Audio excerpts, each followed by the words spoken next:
The people of the bus called her Mambo, the queen, though there was little regal about her anymore. Her white paint, once bright as an egret's feather, was now the color of dust and dried clay. Her engine sang a song of rattles and deep, phlegmy coughs.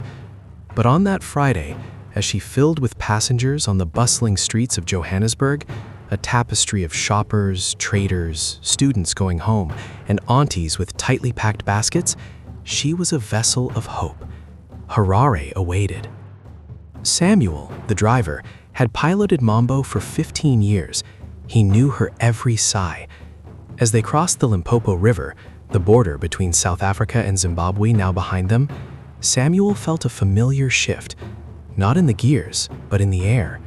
The sky turned a bruised purple, and a hot, static wind, the govhu, began to blow from the east.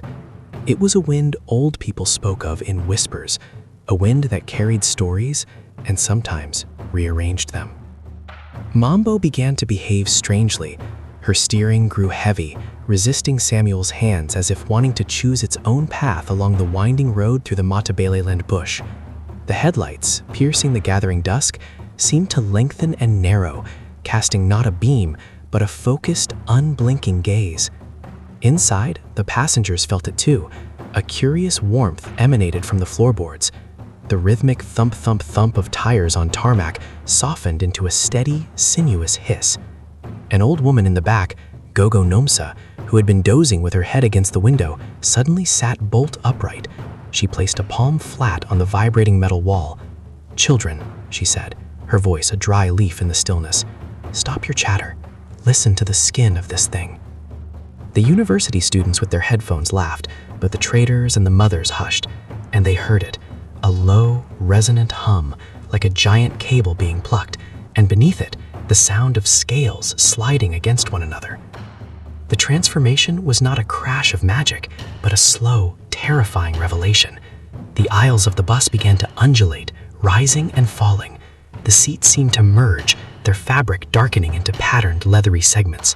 The rearview mirrors above Samuel stretched and elongated, becoming hooded, obsidian eyes that now looked back at the passengers with ancient recognition. "She is remembering!" Gogo Nomsa cried out, not in fear, but in awe. The passengers screamed as the walls closed in, not to crush them, but to embrace them. The roof became a canopy of arched bone and flexible hide. The windows, now mere translucent patches in the creature's side, showed a landscape flowing past not on wheels, but on a powerful, muscular current. The engine's roar had melted into a deep, contented exhale. Mambo the bus was gone. In her place was Nyokatsamumba, the great road snake of legend, a creature as old as the mountains who once carved the first paths through the continent before men laid their tarmac over its back. Samuel was no longer at a wheel, for there was no wheel. He was at the head, his hands resting on a pulsing guidance of instinct, the route to Harare etched not on a map, but in the snake's blood memory. The passengers, nestled safely in the belly of the beast, were silent, their fear transmuted into wonder. They watched the world go by, the thorn trees, the koppies, the stars blazing above, through a living lens. The snake did not race. It traveled with the dignity of eternity, its massive body flowing over the road, through valleys and over hills as if they were minor ripples. Time stretched and bent. The journey that should have taken hours felt like minutes and also like a lifetime. As the first lights of Harare's glittered on the horizon, Nyokatsamumba began to slow. It coiled gently in a wide, empty field just outside the city, its great head lowering. The side of its body rippled and opened, not as a door, but as a living passage. One by one, the passengers stumbled out, their legs shaky on the solid, unmoving earth. Their bags and baskets were handed out by an invisible courtesy, deposited gently on the grass. Samuel stepped down last. He turned and placed his forehead against the great snout, which was still warm with the heat of the journey. A lid slid over the obsidian eye in a slow, deliberate blink. Then, with a sound like a mountain sighing, the great serpent began to shrink, to compact, to reassemble. Metal clinked, glass solidified, and paint, now fresh and white as an egret's feather, gleamed under the moon. Mambo the bus stood silently in the field, empty and still.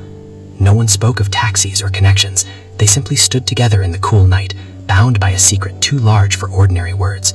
Gogo Nomsa finally broke the silence. "We have been carried by history," she said. "We have ridden on the back of a story. Do not speak of this to those who will only hear with doubting ears. Speak it to those who will hear with their hearts." They walked the last miles into the city, not as weary travelers, but as pilgrims. And Samuel, when he finally parked Mambo in her usual depot stall, did not just turn off the engine.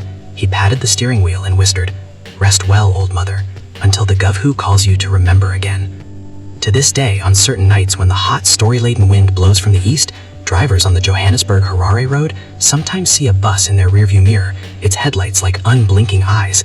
And if they are wise, they will pull over and let it pass, for they know it is not just a bus choosing its lane, but a great one, remembering the shape of its old, majestic body.